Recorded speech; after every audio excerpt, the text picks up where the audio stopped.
Bolsonaro cometeu um erro gravíssimo que nós podemos considerar como sendo um erro fatal, porque a política do confronto fez com que ele perdesse o apoio evangélico e ele não vai conseguir recuperar esse apoio, ou seja, ele perdeu, ele foi derrotado, pessoal. E por mais que ele acredite que vai conseguir recuperar essa parcela da população fazendo muitas orações e principalmente usando os pastores, ele não vai conseguir. E pior, quanto mais ele pressionar os pastores, menos apoio ele vai ter, pessoal, porque o Bolsonaro, ele acabou destruindo os templos. Isso é muito importante, eu vou explicar para você nesse vídeo que está sensacional, mas eu quero saber a sua opinião. Coloque nos comentários se você acredita que tem algo que o Bolsonaro possa fazer para recuperar essa parcela da população. Deixe o seu like e também envie um super chat para esse vídeo clicando no botão. Valeu demais. E para nós entendermos, pessoal, o porquê que o Bolsonaro perdeu o apoio dessa parcela da população e por que os pastores não vão conseguir reverter o apoio ao Bolsonaro, nós temos que entender a função de um templo evangélico na periferia dos centros urbanos. Porque o templo evangélico, ele não é somente um local para o culto religioso ou para as pessoas exercerem ali a sua espiritualidade ou as suas atividades espirituais. Ele vai muito além disso. Ele é um ambiente muito mais complexo e muito mais importante para a vida daquela comunidade.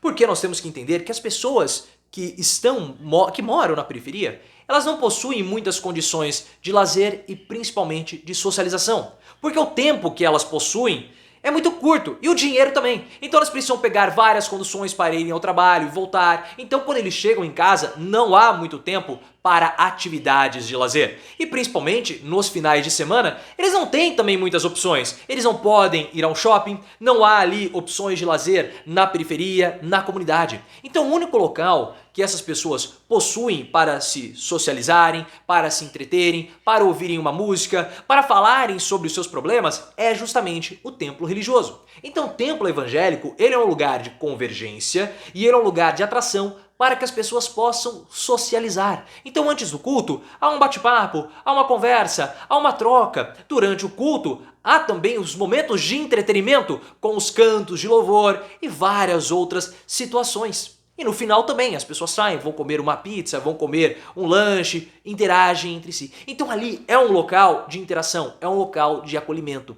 Só que aí veio Bolsonaro e aí ele instaurou todo o problema, porque esse ambiente de acolhimento foi destruído pelo presidente da República. Por quê? Porque as pesquisas, pessoal, elas estão mostrando que há uma divisão entre o eleitor evangélico. As pesquisas mostram que há uma divisão, eles estão bem divididos entre o Lula e o Bolsonaro. E vocês acreditam que não há esses bate-bocas, esses embates que nós vemos na sociedade entre lulistas e bolsonaristas também na comunidade evangélica? É claro que isso também ocorre.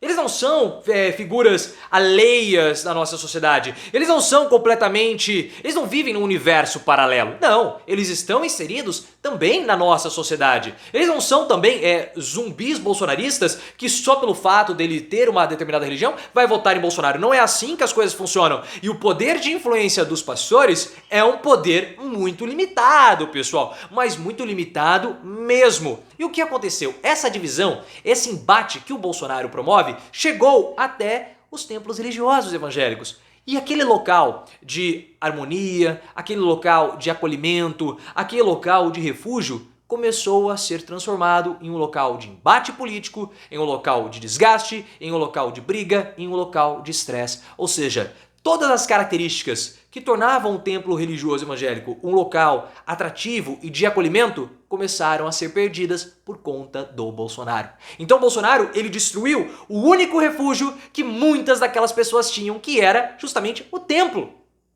E como que essas pessoas vão votar em Bolsonaro, vão apoiar o presidente que destruiu a única opção que elas tinham para acalmar ou para aliviar as mazelas das vidas delas? Não vão fazer. Não vão. E quanto mais Bolsonaro querer usar os pastores para pressionar a população evangélica, mais pressão ele vai exercer nos templos, mais divisão ele vai ter e menos apoio ele vai conseguir.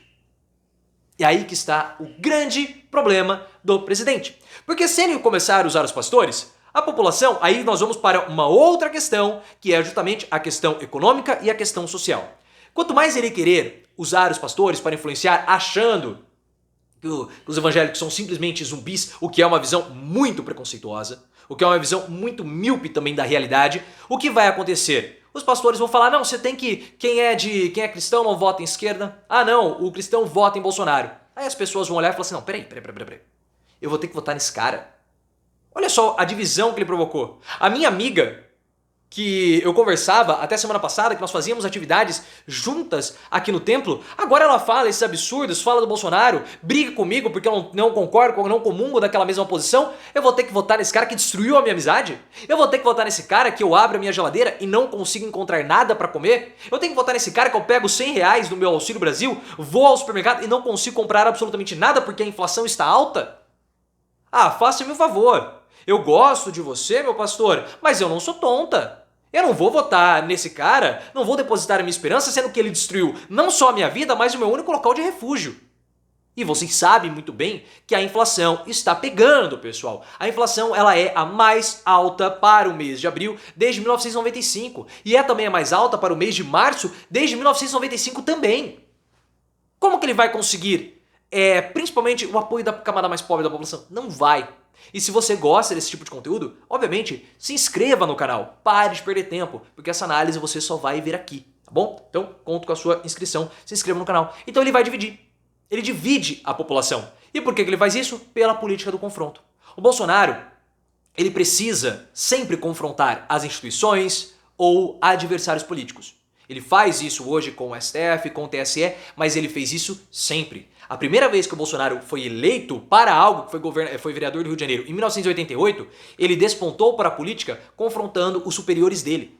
E ele sempre faz isso, ele gosta do embate e ele chama os apoiadores dele para o embate.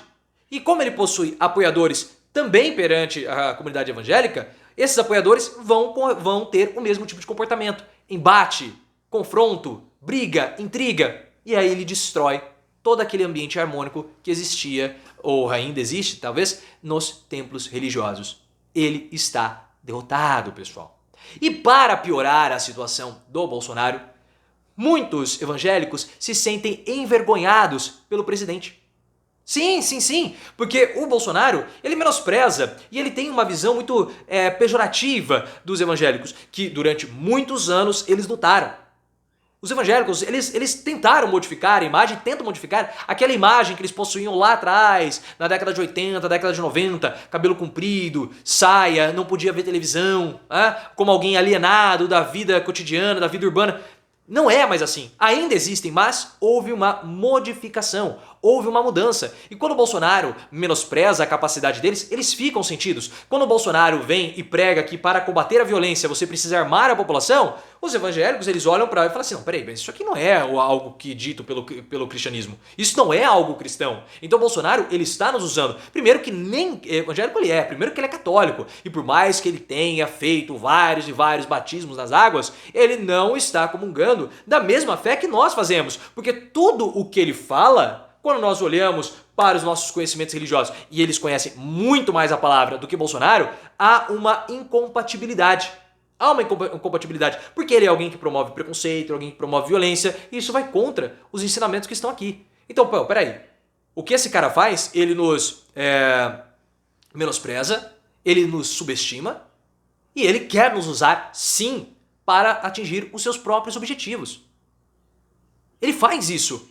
Então, pessoal, é mais um problema que ele possui junto com esse potencial eleitor. E é aí que está um grande problema, porque aparentemente nós não temos ainda muitas informações referentes a isso, porque não houve o censo do IBGE nos últimos anos em função da pandemia, então nós não sabemos qual é a parcela da população evangélica no nosso país hoje.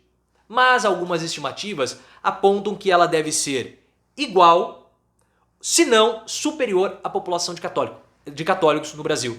E aparentemente 30% do eleitorado brasileiro é evangélico.